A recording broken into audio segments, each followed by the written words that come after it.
Good morning, YouTube. I'm sorry. What's good, YouTube? It's early. Y'all forgive me. This video is going to be about 4 rules when meeting new guys. Now, I'm going to jump right into this because I don't have a lot of time. Rule number 1 when meeting new guys has to be no expectations. Too often, we get in the way of our own happiness by creating expectations for people who we don't even know well enough to expect anything from. We're still in the discovery phase of learning someone.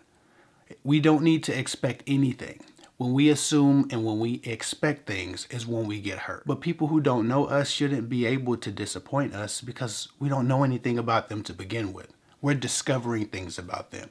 Yes, we can be disappointed in those discoveries, but to be devastated or disappointed because we thought we were going to get different treatment from them, or we thought they were,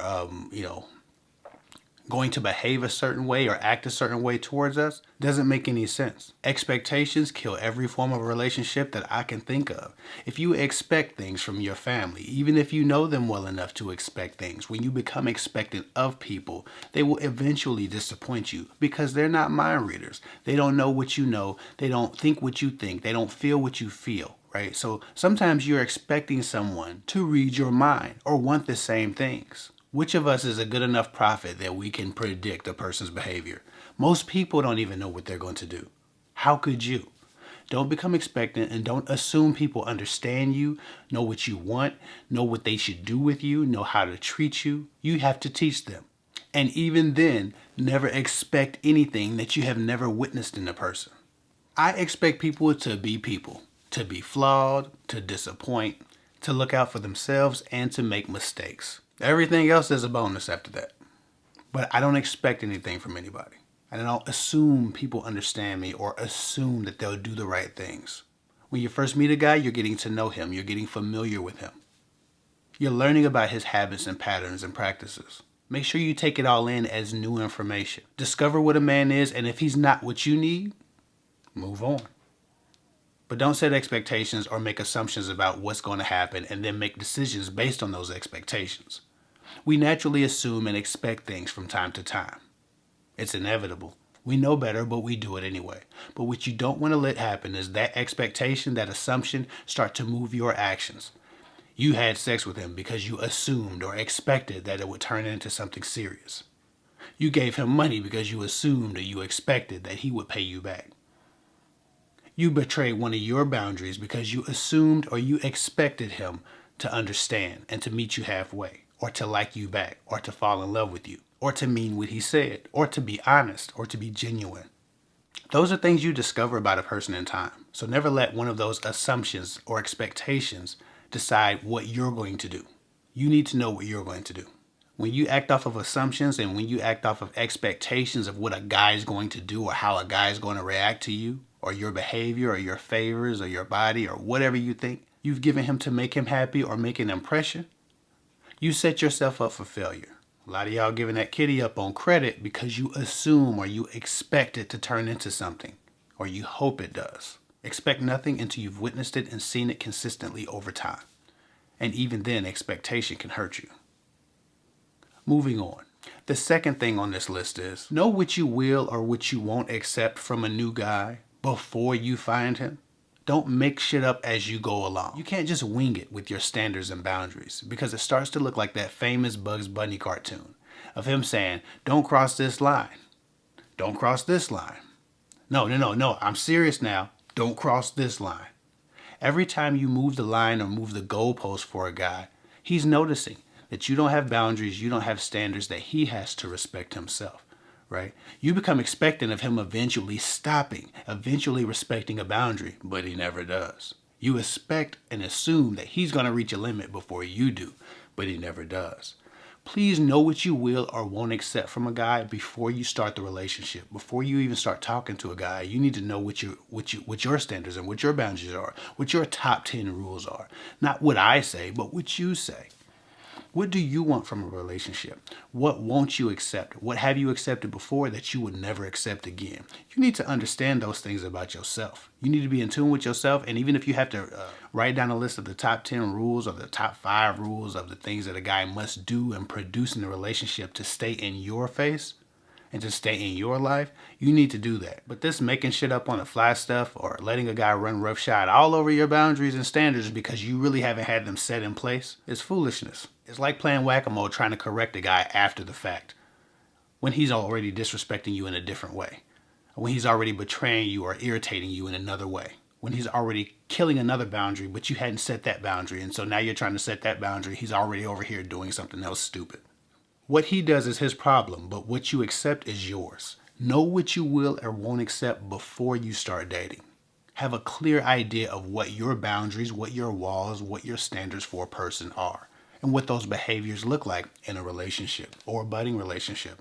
Know where the line is and don't let them cross that without being corrected, without meeting some resistance, without a conversation, or without you just moving on.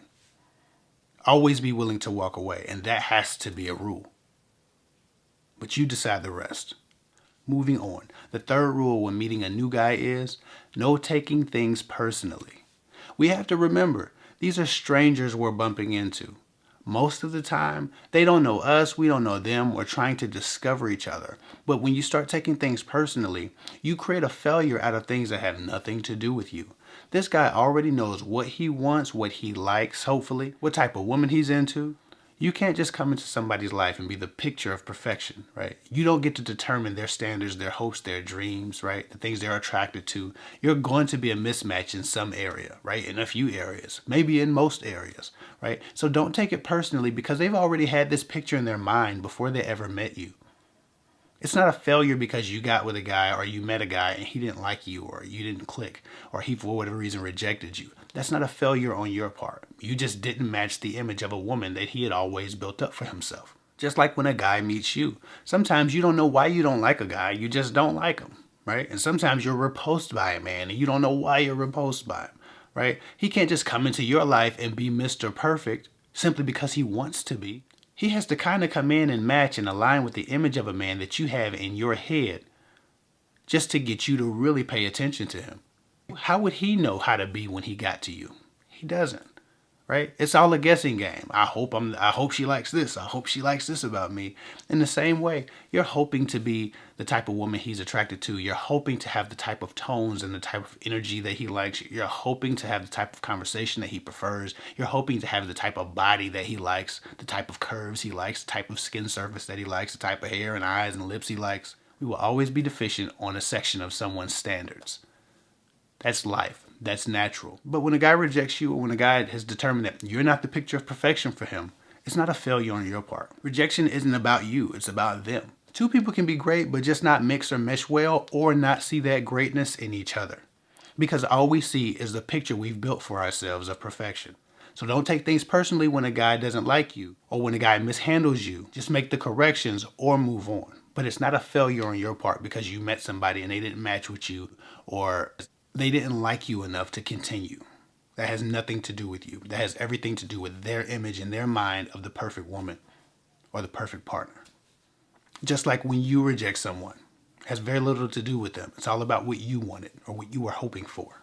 So remember that when it's you being rejected. Moving on. The fourth thing on this list is no holding on. Too often I meet women who don't know what they want, don't know what they will accept in a relationship, so they keep drawing the lines and the boundaries and the guy keeps stepping over them, right? Too often I meet women who are taking things personally, so they think that their behavior, their actions, them folding themselves up into a pretzel can start to make them a guy's perfect picture of a woman. They think something's wrong with them when a person doesn't like them or when a person doesn't prefer them or when a person won't slow down or when a person won't take them seriously or call more. It's all about what they did wrong. Too often people hope for, assume, and expect things to eventually change, so they put up with more and more and more rejection and abuse and neglect and indifference from a guy. All because they're holding on to a dream that this thing could work out. They're not willing to walk away. This fourth rule for meeting new guys is no holding on. Do not hold on to a guy. Be willing to walk away. If you've broken the other 3 rules, still be willing to walk away. No holding on. In general, people who've broken the first 3 rules in this video will hold on for dear life while a guy's trying to shake them off his leg. It's like watching one of those wild and crazy videos of somebody holding on to a bumper or being dragged by a car because they don't want to let go. You put yourself in very dangerous territory when you hold on to things that aren't for you. That's how I see women who are holding on to these guys who don't want them, who have no standards for themselves, who aren't looking for love, who don't respect or want commitment for themselves, and who have no respect for women. You're holding on to a guy who will never love you the way you intend to love him, and you're holding on to the idea that it's possible. You're holding on to the expectation that you can change him. Holding on is why so many women's self-esteem is down. Holding on is why so many women don't have that self-love we always hear about and speak of. Holding on is why so many women have ruined their lives in relationships. If you're meeting resistance, if you're not getting the response or the behavior or the respect that you want from a person, you need to move on. Don't hold on to them. Don't try to figure out how to make it work. Don't make it personal and try to prove yourself to be more worthy of more respect. Don't be that girl that I seen at the club holding on to that man's ankles as he walked across the dirty, nasty, wet, liquor-laden club floor. Be someone who will let go of those things which aren't for you and have shown themselves to be against you or indifferent to you. No resistance. Be in alignment with yourself. And make sure that the people you bring into your life are in alignment with you. Anyway, that's all I got for now. Follow me at KFIC24 on Instagram. I'll get with y'all later.